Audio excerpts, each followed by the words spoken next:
À quelques kilomètres de Nantes, en Loire-Atlantique, on fabrique des emballages en bois aux dimensions hors normes et qui sont destinés à transporter des pièces tout aussi monumentales. Très peu connus du grand public, ils garantissent pourtant la protection de pièces précieuses, voire stratégiques. Nicolas Derouault est à la tête d'une entreprise qui fabrique ces emballages dits industriels. Il rejoint Didier, un ingénieur qui travaille sur la conception d'un emballage destiné au secteur de l'aéronautique. Alors on en est où ? Alors Didier, là, travaille sur un emballage, une protection particulière pour des biens composites et des pièces qui d'ailleurs vont aller sur de futurs avions, c'est pour le marché américain. Mais de la même manière, on peut être amené à travailler sur ce type de produit, un sous-marin, et donc à expédier des pièces fabriquées sur le territoire français à l'étranger. Alors c'est vrai que ces emballages industriels sont nés avec le développement du commerce international, du transfert de marchandises. On a utilisé aisément le bois, et puis ensuite est arrivé d'ailleurs le conteneur dans les évolutions. Mais malgré tout, l'emballage bois est resté très présent. Aéronautique, défense, mais pas seulement. Ces emballages sont en fait présents dans toutes les industries de pointe qui ont accompagné l'expansion économique de la France au cours du siècle dernier. Alors dans ces caisses, on met tout type de produits. Des composants électroniques, des bouts d'avion, des moteurs, des lignes d'assemblage de véhicules, des usines complètes en pièces détachées, des sucreries, des cimenteries. On peut y mettre également des bouts de fusées. Par exemple, Ariane 6 qui est parti à Kourou tout récemment. Et puis parallèlement, il peut y avoir aussi d'autres fabrications, d'autres produits à protéger comme les œuvres d'art. Donc il peut y avoir des sculptures, des peintures qui nécessitent aussi une grande protection.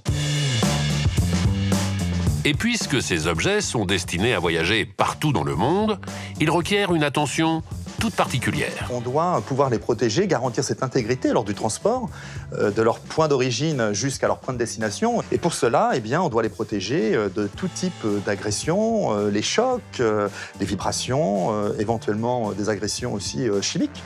L'air alcalin dans un bateau qui peut éventuellement abîmer le produit. Le bois, il a des atouts qui répondent à une majorité des contraintes. Et la première, ce sont ses qualités mécaniques, c'est-à-dire à la compression. Pour toutes les charges, quelles qu'elles soient, et en particulier lourdes, il se façonne aisément, il se découpe, il se fixe. C'est aussi un matériau que l'on trouve partout, en abondance, et en particulier en proximité, puisque plus de 85% de nos bois sont issus de nos forêts françaises. Chaque caisse doit être réalisée dans les règles de l'art. Un savoir-faire entre tradition et modernité. Alors il y a effectivement un savoir-faire qui peut se rapprocher de l'artisanat, puisqu'on est sur du sur-mesure, de la haute couture dans l'emballage industriel.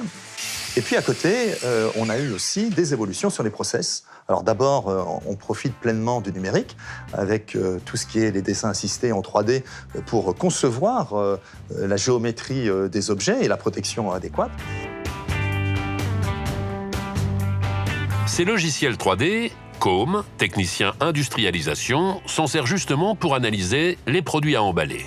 Grâce aux outils qu'on a aujourd'hui, des logiciels 3D, on peut effectuer des simulations pour analyser en fait si le dimensionnement de notre caisse sera suffisante aux contraintes de la pièce. Le volume, le poids sont les principaux éléments auxquels je vais faire porter attention. On peut emballer une pièce qui fait 2 kg comme une pièce qui fera 34 tonnes. Une fois ces études réalisées, il faut installer toutes les protections nécessaires pour protéger les pièces dans l'emballage. C'est le rôle d'Olivier. Nous adaptons la protection à la typologie de la pièce, bien évidemment. Les pièces sont plus ou moins fragiles, elles ont des aspects aussi plus ou moins sensibles. Alors elles partent partout dans le monde, bien évidemment, puisqu'on travaille à 80% pour de l'emballage qui va partir en maritime. Ce qu'on va pouvoir réaliser en protection autour des produits, ça va être une mise sous housse thermosoudable du produit pour le protéger contre la corrosion, abaisser au maximum le taux d'humidité à l'intérieur de l'enveloppe et pendant toute la phase de transport et de stockage, on va pouvoir préserver le produit. Et on va ajouter des sachets de déshydratants comme vous pouvez retrouver dans les boîtes de chaussures. La taille du sachet est un peu différente que celle dans la boîte de chaussures, mais c'est le même principe. Ce sont des petites billes d'argile qui vont absorber l'humidité résiduelle à l'intérieur de l'enveloppe. On va pouvoir ensuite caler avec de la mousse pour protéger contre les chocs. Et puis, sur la caisse, comme vous pouvez le voir là, on va ajouter un double couvercle, un film plastique, pour éviter la pénétration de l'eau à l'intérieur de la caisse. Sur ce site, une ligne automatisée permet de fabriquer des caisses en kit, prêtes à être assemblées. Mais pour le sur-mesure, rien ne remplace le savoir-faire humain. Ce matin, pas moins d'une trentaine de techniciens sont à pied d'œuvre. Cyril supervise ces opérations.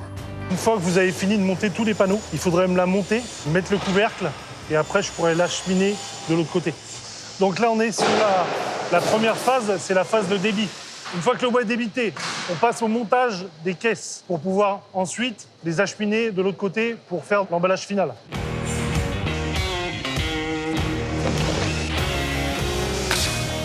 On travaille avec les mains et ensuite avec un outillage spécifique pour faire le montage. Suivant le poids et la taille de notre emballage, on va choisir des sections de bois différentes. C'est un métier qui est assez physique. On porte quand même des charges assez lourdes. Forcément, ça demande un petit peu de souplesse. Nous, c'est la passion qui nous anime, donc forcément, on essaye de faire notre travail du mieux possible.